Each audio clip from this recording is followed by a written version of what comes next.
મિત્રો, મસ્ત એવો આપણો રીંગણનો ઓળો અને બાજરીનો રોટલો લીલી ડુંગળી અને ગોળ સાથે તૈયાર છે। તો મિત્રો તમને નમસ્તે મિત્રો, રોની બ્લોગમાં સ્વાગત છે તમારું। આજે આપણી રેસીપીમાં આપણે બનાવીશું રીંગણનો ઓળો, રીંગણનું ભરથું।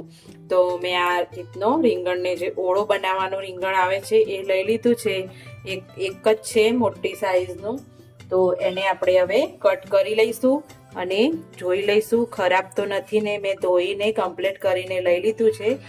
તો આ રીતે આપણે બધી બાજુ કટ લગાવી અને જોઈ લઈશું આપણું રીંગણ ખરાબ તો નથી। અને એમાં આપણે એક અલગ દેશી રીતે આજે રીંગણનો ઓળો બનાવવાનો છે, તો તમે વિડીયો પૂરો જોજો।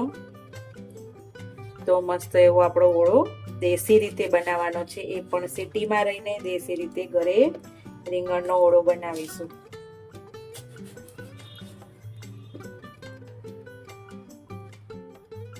તો આપણે રીંગણને કટ કરી લીધું છે। મેં અહીંયા લઈ લીધા છે લસણની કળી લીધી છે, 6 થી 7 લસણની કળી અંદર આપણે સ્ટફિંગમાં અંદર લઈ લઈશું। એકદમ મસ્ત એવું લસણ આપણું જોડે જોડે પણ શેકાઈ જાય। આ રીતે લસણે છે અને લવિંગ પણ છે, તો લવિંગ પણ આપણે અંદર નાખીશું, ભરીશું અંદર, અને લસણ પણ નાખીશું। આ રીતે ભરી લઈશું। અને હવે આપણે આના ઉપર તેલ લગાવી લઈશું।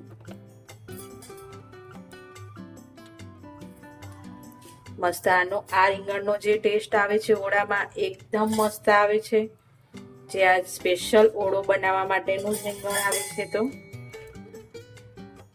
આ રીતે આપણે આખામાં તેલ લગાવી લઈશું। તો આપણે દેશી રીતે રીંગણનો ઓળો બનાવવાનો છે। તો મેં અહીંયા લઈ લીધી છે કોલસાની સગડી લઈ લીધી છે, અને એને મસ્ત એવી આપણી કોલસાની સગડી મસ્ત સળગી ગઈ છે। તો એના ઉપર આપણે હવે દેશી રીતે બનાવવાનો છે એટલે રીંગણ મૂકી દઈશું શેકાવા માટે, અને એકદમ એ શેકાવાનો ટેસ્ટ પણ આનો જોરદાર આવશે।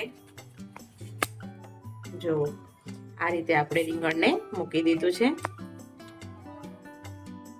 જો આ રીતે મૂકી દીધું છે, આપણે થોડી થોડી વાળે રીંગણને આમ ફેરવતા રહેશું। તો આપણો ભટ્ટો બધી બાજુથી મસ્ત એવો શેકાઈ રહ્યો છે।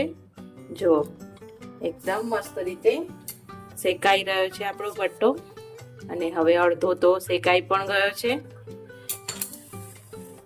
જો દેખાય છે ને મસ્ત એવો દેશી રીતે, અને ટેસ્ટ પણ એટલો જોરદાર આવશે આનો। તો આપણો ભટ્ટો મસ્ત એવો શેકાઈ ગયો છે, અને આ રીતે લઈ લઈશું એક વાસણમાં, અને એને થોડો ઠંડો થવા દઈશું।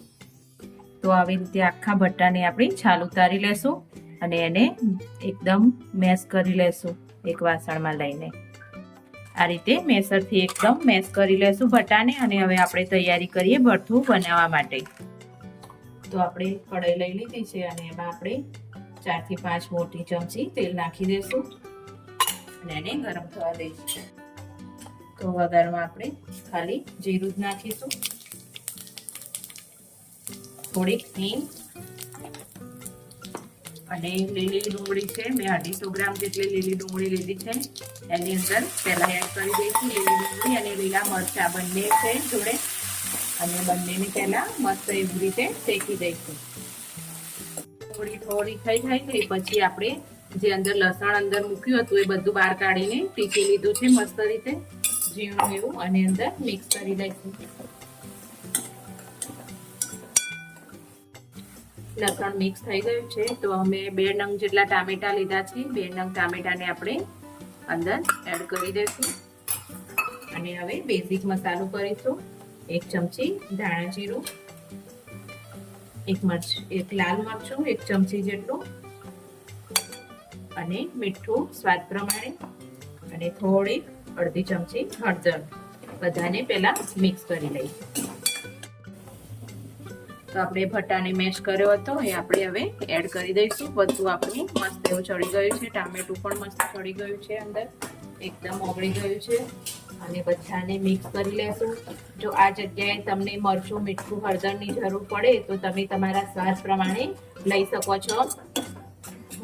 અમે તીખું ખાઈએ છીએ એટલે થોડું મરચું પાછું એડ કરીશ. આમાં 1 ચમચી જેટલું પાછું ફરીથી એડ કરીશ અને થોડુંક આપણે અડધો ગ્લાસ જેટલું પાણી નાખીશું અંદર અને થોડું આપણે ચડવા દેશું મસ્ત રીતે.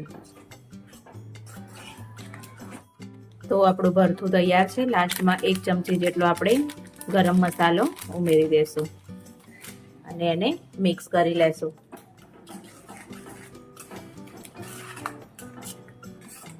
તો આપણો રીંગણનો ઓળો તૈયાર છે. તો આપણે હવે આને સર્વ કરી લઈએ. તો આપણે હવે સર્વ કરી લઈએ રીંગણના ઓળાને.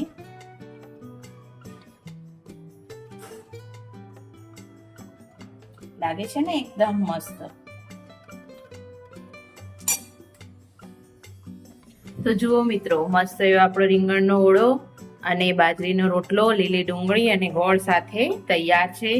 તો મિત્રો, તમને આ વિડીયો ગમ્યો હોય તો લાઈક કરજો, શેર કરજો, સબસ્ક્રાઈબ કરજો. And thank you.